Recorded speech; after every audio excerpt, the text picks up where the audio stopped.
তিস্তা পরিকল্পনা বাস্তবায়নের কোনো বিকল্প নাই। আর ভালো লাগলো আর কার লাগলো না এগুলো দেখার আমাদের সময় নাই। আল্লাহ যদি আমাদেরকে দায়িত্ব দেন, আমরা কথা দিচ্ছি উত্তরবঙ্গের সর্বোত্তম ওখানে কোদাল দিয়ে কোপ দিব ইনশাআল্লাহ। ওটা এনে বাস্তবায়ন করবো ইনশাআল্লাহ।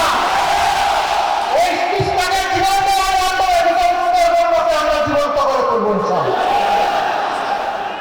এইখানে তিস্তা মহাপরিকল্পনা যখনই বাস্তবায়ন হবে তখন অনেকগুলো উন্নয়নের গোয়া চলে যাবে। আমরা ইনশাআল্লাহ জায়গায় জায়গায় এগুলোকে বিন্যাস্ত করে তুলব। আপনাদের পণ্যের ন্যায্য মূল্য নিশ্চিত করা হবে, পণ্য সংরক্ষণের যথাযথ ব্যবস্থা করা হবে, পণ্য যা হবে উত্তরবঙ্গে তা দিয়ে সারা বছর বাংলাদেশের মানুষ আনন্দে খেতে পারবে। প্রিয় রংপুরবাসী, আপনারা কেমন আছেন? আলহামদুলিল্লাহ রাব্বিল আলামিন, والصلاة والسلام على رسوله الكريم وعلى آله وصحبه وأهل بيته أجمعين। দলীয় নির্বাচনে ঐক্যবদ্ধ বাংলাদেশের স্লোগান নিয়ে চলো একসাথে বলি বাংলাদেশের স্লোগান নিয়ে আসন্ন 12 তারিখের নির্বাচন সামনে রেখে আজকের এই জনসভা সম্মানিত সভাপতি সভামঞ্চে উপস্থিত সম্মানিত জাতীয় আঞ্চলিক এবং স্থানীয় নেতৃবৃন্দ, প্রিয় রংপুরবাসী, সাংবাদিক বন্ধুগণ, আমরা আপনাদের প্রতি গভীর কৃতজ্ঞতা জ্ঞাপন করছি। আজ বিকাল থেকে শুরু করে এখন পর্যন্ত 10 দলীয় অঙ্কের নেতৃবৃন্দের বক্তব্য শোনার জন্য আপনারা ত্যাগ স্বীকার করে আজ এখানে সামিল হয়েছেন। এই জন্য আমি আমার এবং এই ঐক্যের পক্ষ থেকে আপনাদের সকলকে আন্তরিক মোবারকবাদ জ্ঞাপন করছি। বাংলাদেশ আমাদের প্রিয় জন্মভূমি। এই দেশটি 2 স্বাধীনতার মুখ দেখেছে, কিন্তু 2 স্বাধীনতার পরেও সত্যিকার অর্থে বাংলাদেশের জনগণ স্বাধীনতার সুফল ভোগ করতে পারেনি। বিশেষ করে 72 সালের 10 জানুয়ারি থেকে শুরু করে 24 সালের 5 আগস্ট পর্যন্ত বাংলাদেশের মানুষ দফায় দফায় ফ্যাসিবাদী শাসনের দাতা করে পিষ্ট হয়েছে। কখনো তার চাপ একটু বেশি ছিল, কখনো কম ছিল। সত্যিকার অর্থে একটি স্বাধীন দেশের নাগরিক হিসাবে প্রিয় দেশের জনগণের যে সমস্ত মৌলিক নাগরিক অধিকার নিশ্চিত হওয়ার কথা ছিল তা হয়নি, বরঞ্চ দুর্নীতি আর দুঃশাসন এই জাতিকে পথ হারা একেবারে সর্বহারা জাতিতে পরিণত করেছে। 15.5 বছর একটানা দেশের মানুষের উপরে যারা শাসনের নামে জগদ্দল পাথর চাপা দিয়ে রেখেছিলেন, তারা আমাদেরকে বলতেন মাঝে মধ্যে যে আমরা বাংলাদেশকে সিঙ্গাপুর আর কানাডা বানাবো।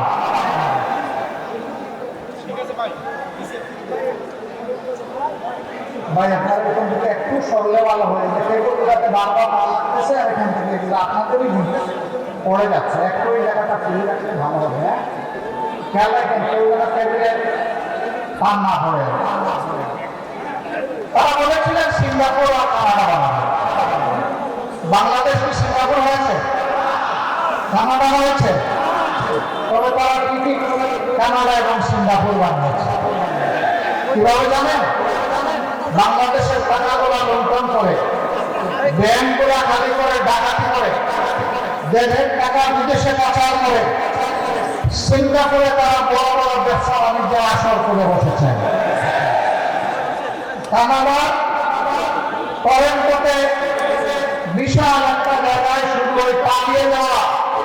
ওই সমস্ত লুটেরা বাংলাদেশিদের পরিবার বসবাস করে।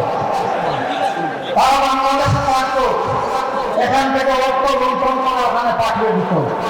যেহেতু তাদের বেগমরা ওখানে থাকে, সেই কারণে ওটাকে বলা হয় বেগম পাড়া। তাহলে তারা যে সিঙ্গাপুর এবং কানাডার গল্প শোনাচ্ছিল, এইটা 18 কোটি মানুষের জন্য নয়, এইটা ছিল তাদের নির্দিষ্ট কিছু লোকের জন্য। কি হলো? করলেন তো ভাই লুটপাট, কিন্তু শান্তিতে তো এখন থাকতে পারছেন না। কারো অবস্থা এখন জঙ্গলও তাদেরকে টাকা দিয়ে রাখতে পারে না। কোথায় পালাবেন, কোথায় লুকাবেন, সব সময় একটা মানসিক পেরেশানি এবং যন্ত্রণার মধ্যে আছেন। কি দরকার ছিল? জনগণের সেবক হওয়ার কথা বলে জনগণের মালিক হয়ে গেলে, আর তারপরে জনগণের সম্পদ লুটপাট করে আজকে এই মহা বিপদে পড়ে গেলে।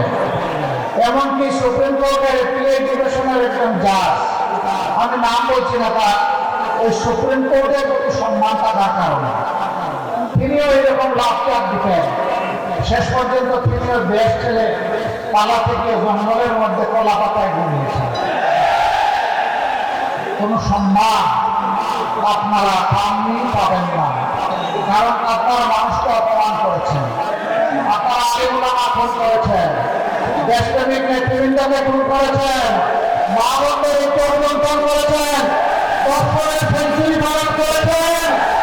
একটা মাকে দিনের উপরে আপনারা আমাদের একজন মাকে ছিন্ন ভিন্ন করেছেন। আপনাদের হাতে এই দেশের মা বোনদের ইজ্জত মোটেই সংরক্ষিত ছিল না, নিরাপদ ছিল না। কিন্তু শাসন ব্যবস্থার পক্ষে মাথায় একজন নারী বসা ছিলেন, তাকে তারা নাম দিয়েছিল মাদার অফ হিউম্যানিটি। আসলে তিনি মাদার অফ হিউম্যানিটি ছিলেন না, তিনি ছিলেন মাদার অফ ক্রুয়েলটি। সেইটাই তিনি কায়েম করেছিলেন। গেল সেই চাপটা, তাদের তো একটা পরিণতি বাংলাদেশ দেখলো, জনগণ দেখলো। 5 আগস্ট আমাদের গর্বের সন্তানদের বুক চিতিয়ে যুদ্ধ করার ফলে গোটা জাতি তাদের পাশে দাঁড়িয়েছিল বলে আলহামদুলিল্লাহ আল্লাহ তাআলা এই জাতিকে নাজাত দিলেন। আমি আজকে এই মঞ্চে দাঁড়িয়ে 24-এর সকল শহীদকে বিশেষভাবে স্মরণ করছি, অন্তরের উত্তরস্থল থেকে তাদের প্রতি শ্রদ্ধা জ্ঞাপন করছি। ইমান নিয়ে দুনিয়া থেকে বিদায় নেওয়া লোকগুলোকে আল্লাহ তাআলা শহীদ হিসাবে গ্রহণ করুন। 2009 সালের 25 এবং 26 ফেব্রুয়ারি পিলখানার হত্যাকাণ্ড থেকে শুরু করে 24-এর 5 আগস্ট পর্যন্ত ফ্যাসিবাদী শাসক গোষ্ঠীর হাতে যারাই নিহত হয়েছেন, আল্লাহ তাদের সকলকে শহীদ হিসাবে কবুল করুন। অসংখ্য মানুষ আহত পঙ্গু হয়েছেন, অসংখ্য মানুষ, লক্ষ লক্ষ মানুষ দফায় দফায় জেলে গিয়েছেন। আর আমাদেরকে তো আমাদের অনেক কিছুই শেষ করে দেওয়া হয়েছিল। নির্বাচন কমিশনে আমাদের নিবন্ধন দায়ের জুড়ে বেআইনিভাবে বাতিল করা হয়েছিল। ইনসাফের প্রতি দায়িত্বপাল্লা কেড়ে নেওয়া হয়েছিল। শেষ পর্যন্ত আমাদেরকে নিষিদ্ধ করা হয়েছিল। আমাদের 11 জন সিনিয়র নেতাকে হত্যা করা হয়েছিল। 1000-এর কাছাকাছি সহকর্মীকে হত্যা করা হয়েছিল। আমাদের অসংখ্য ভাইদেরকে আয়না করে বন্দী বানানো হয়েছিল। আমাদের নেতৃবৃন্দের ঘর বাড়ি বুলডোজার দিয়ে ভেঙে দেওয়া হয়েছিল। এর অনেক কিছু অনেক দলের সাথে করা হয়নি, যেটা আমাদের সাথে করা হয়েছে। যেটা আমরা এই দেশে কেউ নয়, আমরা আমাদের জঙ্গল থেকে বেরিয়ে হঠাৎ করে বাংলাদেশে ঢুকে পড়েছিলাম, এইরকম একটা আচরণ আমাদের সাথে করা হয়েছে। আল্লাহ সাক্ষী, বাংলাদেশের 18 কোটি মানুষ সাক্ষী, বিশ্ববাসী সাক্ষী।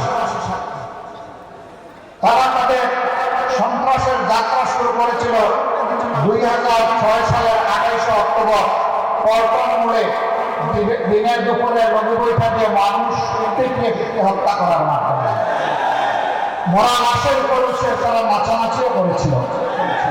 এরা কোন প্রজাতির আমরা জানি না। আল্লাহ তাআলা সেই অবস্থা থেকে জাতিকে মুক্তি দিয়েছেন, আলহামদুলিল্লাহ। আমরা আশা করেছিলাম শুধু আমরা নই, অন্যান্য রাজনৈতিক দল, আলিম উলামা, সমাজের সুশীল সিভিল সোসাইটির সদস্য, সাংবাদিক বন্ধুগণ, কাউকে ওরা ছেড়ে কথা বলে না। আমাদের আশা ছিল 5 তারিখের পরিবর্তনের পর সকলে এখান থেকে শিক্ষা নেব, কেউ আর জনগণের সম্পদ, ইজ্জত এবং জীবনের দিকে হাত বাড়াবো না। আমাদের আশা কি পূরণ হয়েছে? রংপুরের মানুষ খুবই ভালো, শিক্ষিত এবং ভদ্র, অল্পে তুষ্ট। এই এলাকার মানুষ মোটেই চাঁদাবাজি করে না। এখানে চাঁদাবাজ আছে, তাহলে তাইলে যাবো কোথায়? এইরকম একটা এলাকায় চাঁদাবাজ। এখানে বিভিন্ন স্ট্যান্ড দখল হয়, এখানে হয়। এখানে মামলা বাণিজ্য হয়, এখানে হয়। আমরা ছিলাম সবচেয়ে বড় মজলুম, আমরা তো এরকম মামলা করলাম না। আমাদের করা মামলায় তো শত শত আসামি নাই। আমরা আমাদের লোকদেরকে বলেছিলাম অবশ্যই ন্যায় বিচার পাওয়ার অধিকার সকলের আছে, আদালতের আশ্রয় নেওয়ার অধিকার আছে, কিন্তু সাবধান, একটা নিরীহ মানুষকে আপনার অভিযোগের তালিকায় অন্তর্ভুক্ত করতে পারবেন না। সুনির্দিষ্ট ব্যক্তি ছাড়া যে অপরাধ করেছে কাউকে মামলায় আসামি বানানো যাবে না। আলহামদুলিল্লাহ, আমরা হাজার হাজার মামলা করি নাই, যে কয়টা মামলা করেছি এর মধ্যে 8টা মামলা আছে যেখানে আসামি মাত্র একজন।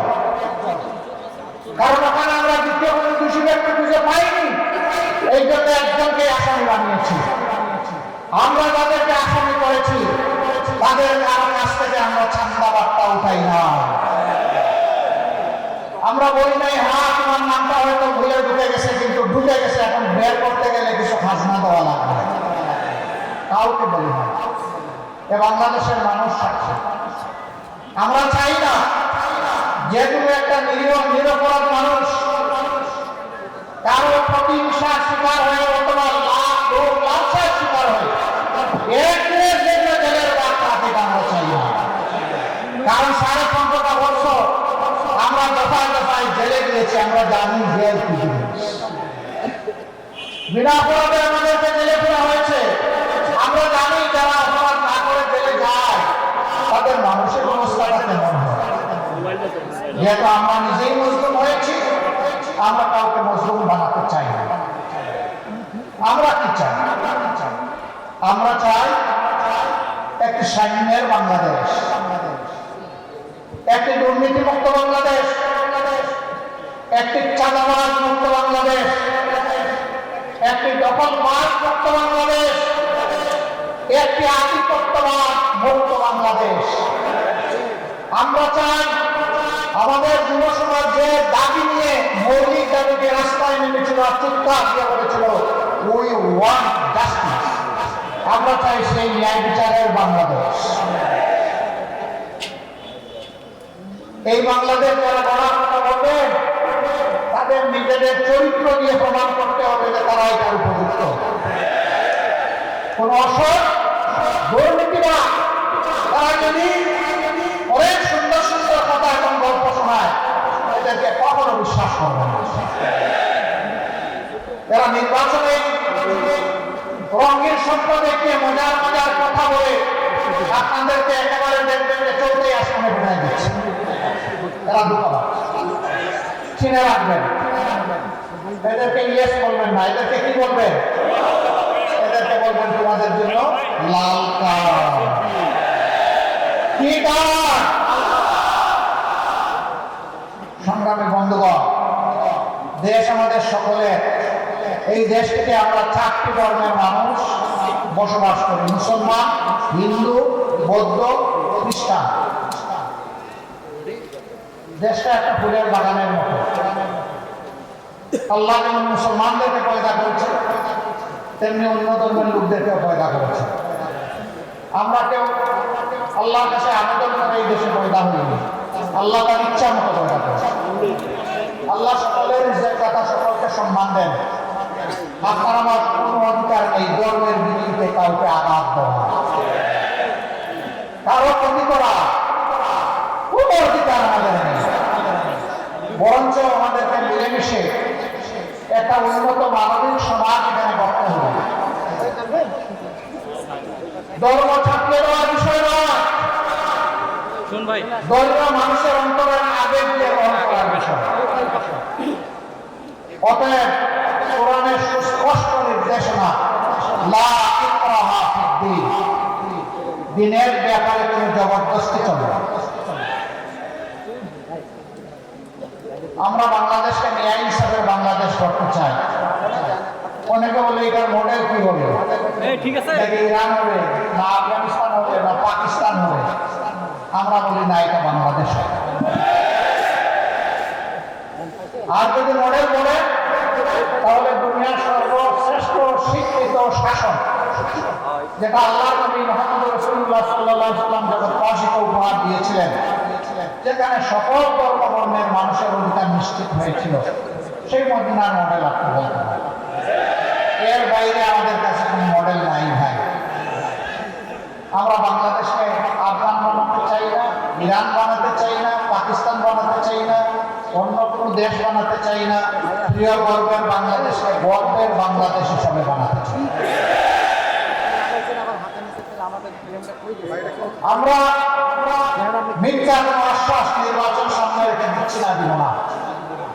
যা আমরা পারবো না তা আমরা বলবো না, যা আমাদের কর্তব্য বলে মনে করি শুধু তাই বলবো। আমরা কাউকে ভাই বেকার ভাতা দিব না। বেকার ভাতার মানে হচ্ছে বেকারের কারখানা তৈরি করা। আমরা কোনো বেকারের কারখানা তৈরি করি। আমরা দেশের প্রত্যেকটি সক্ষম নারী পুরুষের হাতকে আমরা দক্ষ হাতে পরিণত করতে চাই। বেকার ভাতা নয়, তাদের হাতে আমরা মর্যাদাপূর্ণ কাজ তুলে দিতে চাই।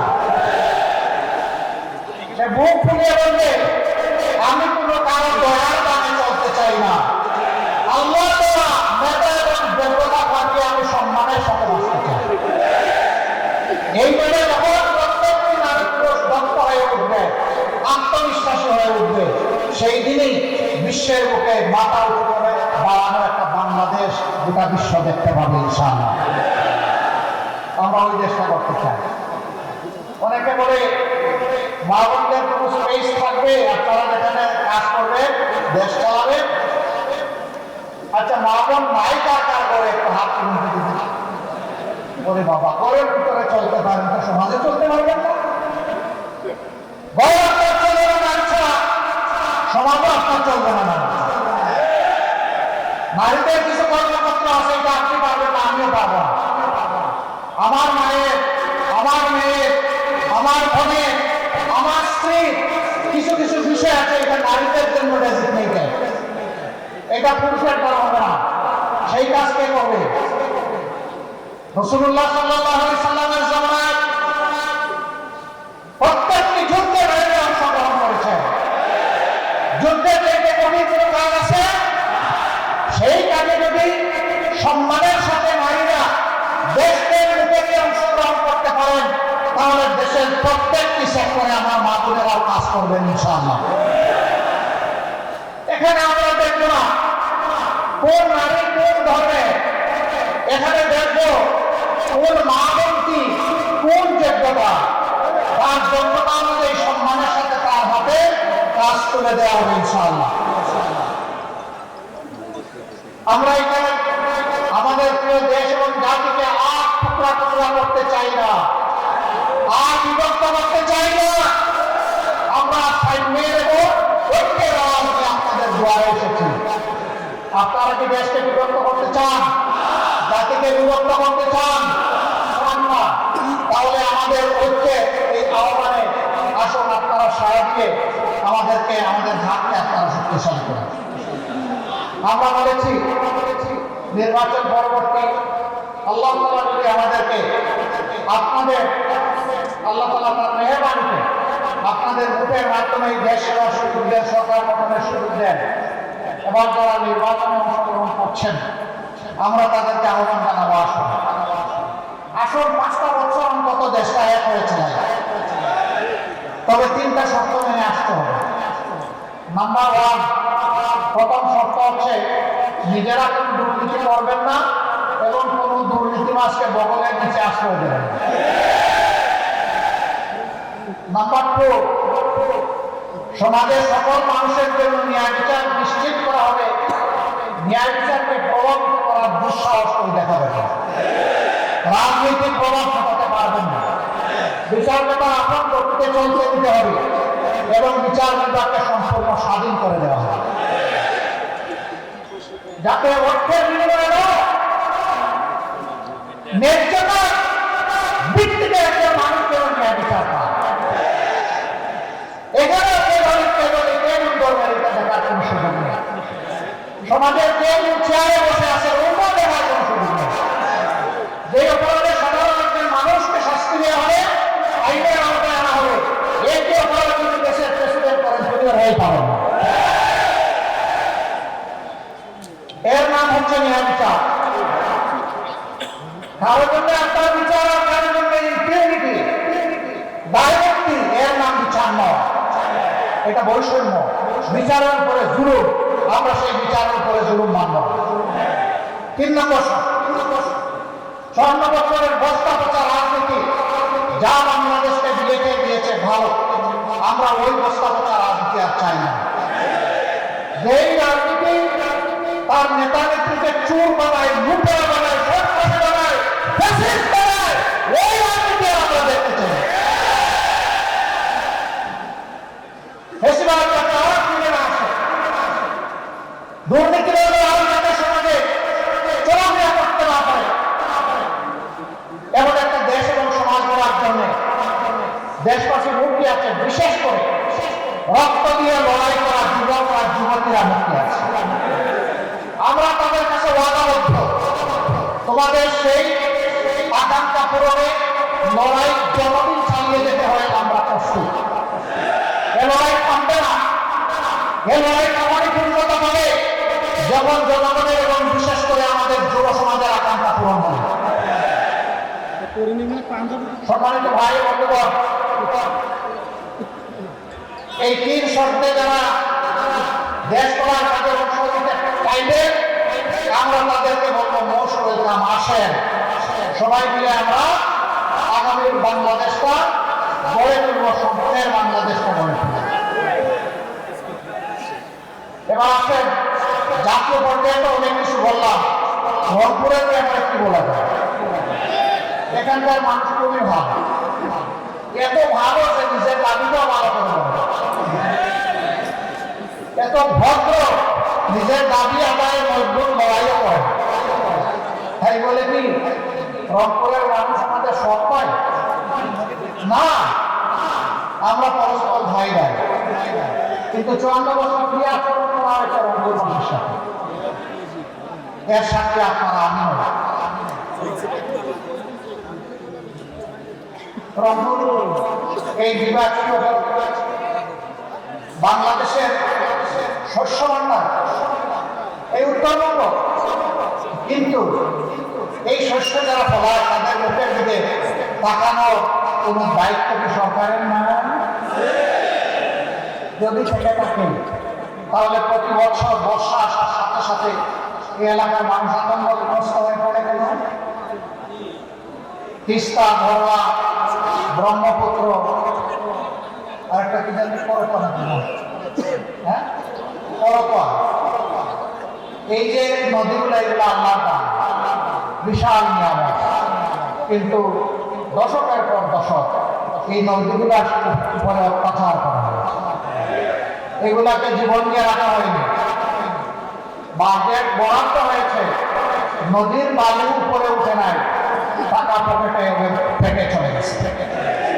যার কারণে আজকে যখন ঢাকা থেকে আসছিলাম উপর থেকে দেখলাম এত নদী নয়, এক একটা বিশাল মরুভূমি। এই নদীকে জীবন ফিরিয়ে দিতে হবে। নদী জীবন ফিরে পেলে উত্তরবঙ্গ জীবন ফিরে পাবে ইনশাআল্লাহ। তাই তিস্তা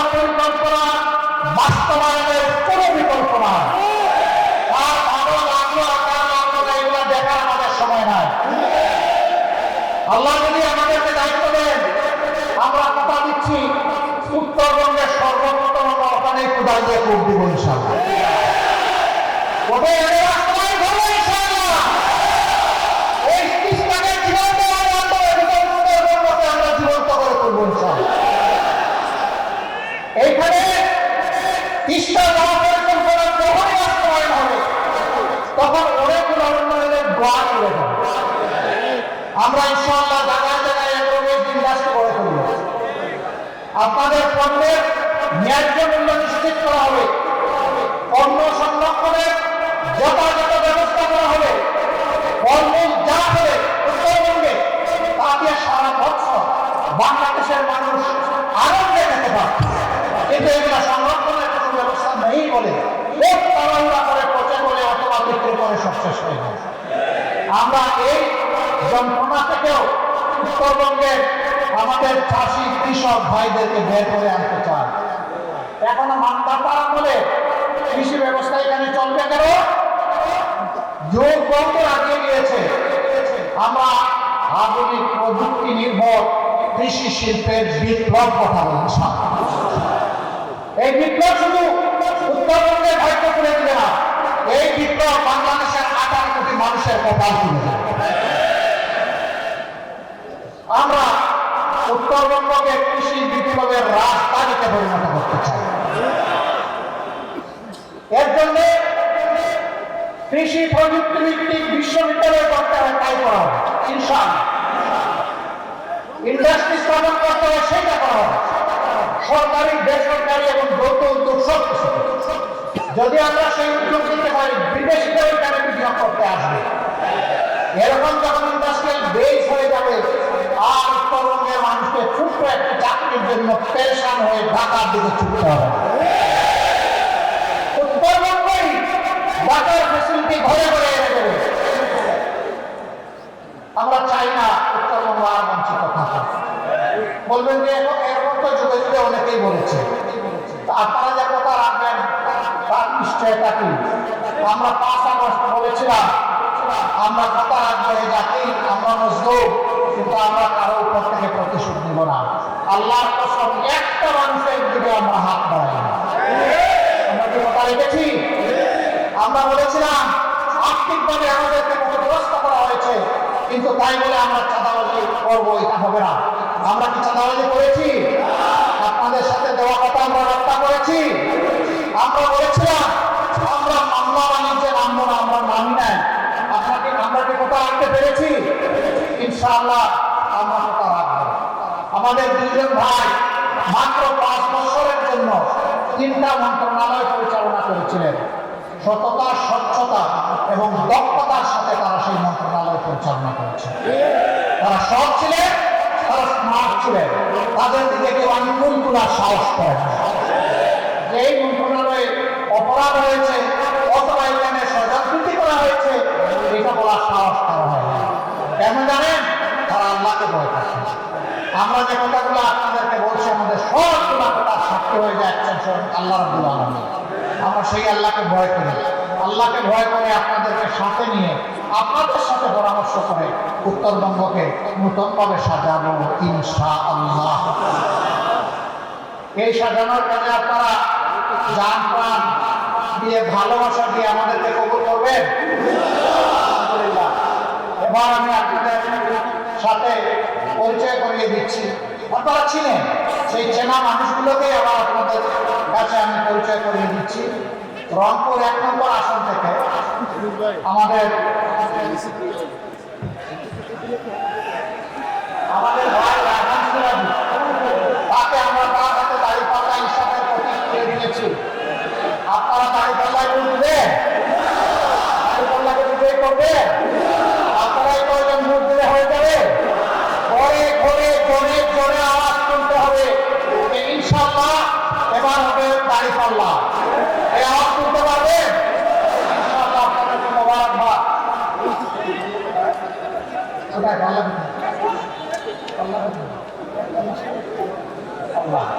ঠিক আছে, আমরা অপচয় করি নাই, মাত্র একটা দিয়ে সবাইকে আমরা খাওয়া করবো ইনশাআল্লাহ।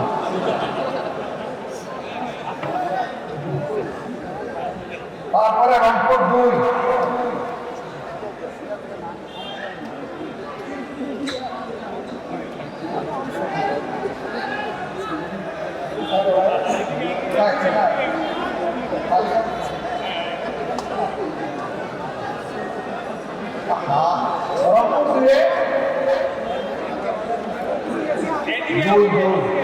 রংপুর 2 আমার নেতা, আমার ভাই মজলুম নেতা, যাকে শেখ হাসিনা ফাঁসি দিতে চেয়েছিল, ও আল্লাহ তুমি তারে রাখো, তারে না আসক্তি করো না।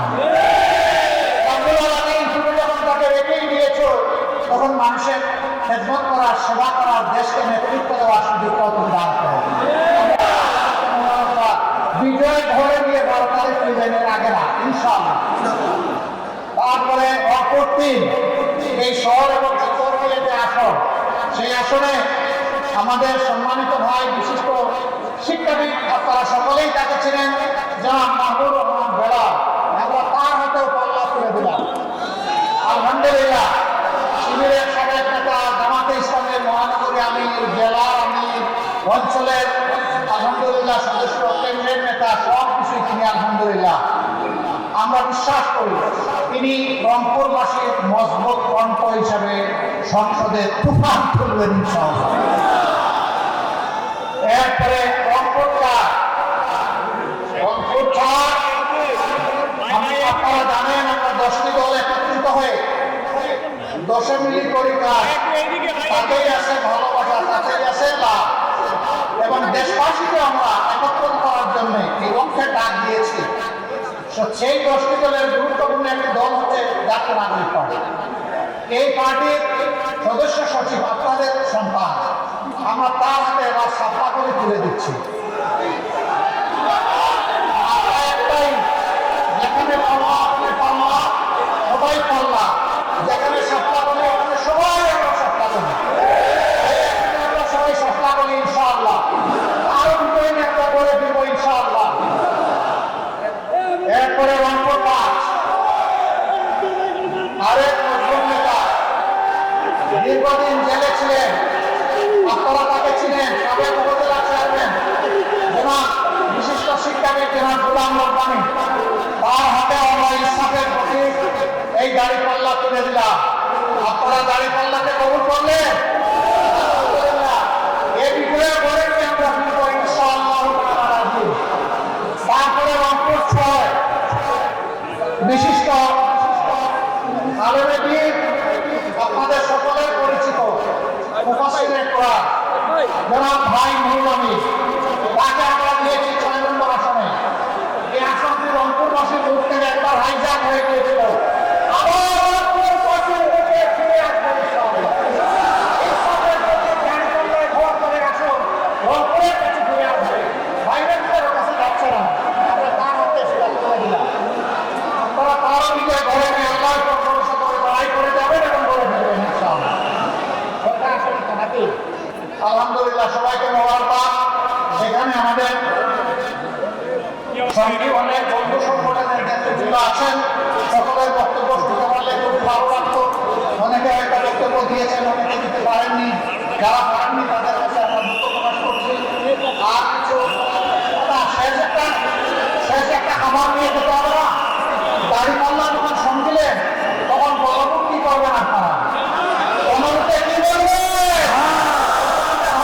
ইনশাআল্লাহ কি বলবেন, প্রেসিডেন্টের বিরুদ্ধে হওয়া, সাধারণের বিরুদ্ধে হওয়া, অপশাসনের বিরুদ্ধে হওয়া, দুর্নীতির বিরুদ্ধে হওয়া, অবিচারের বিরুদ্ধে হওয়া, আধিপত্যের বিরুদ্ধে হওয়া, বাংলাদেশের পক্ষে হওয়া। আল্লাহ হাফেজ। বাংলাদেশ জিন্দাবাদ, বাংলাদেশ জামাতে ইসলামী জিন্দাবাদ, 10 দলীয় ঐক্য জিন্দাবাদ।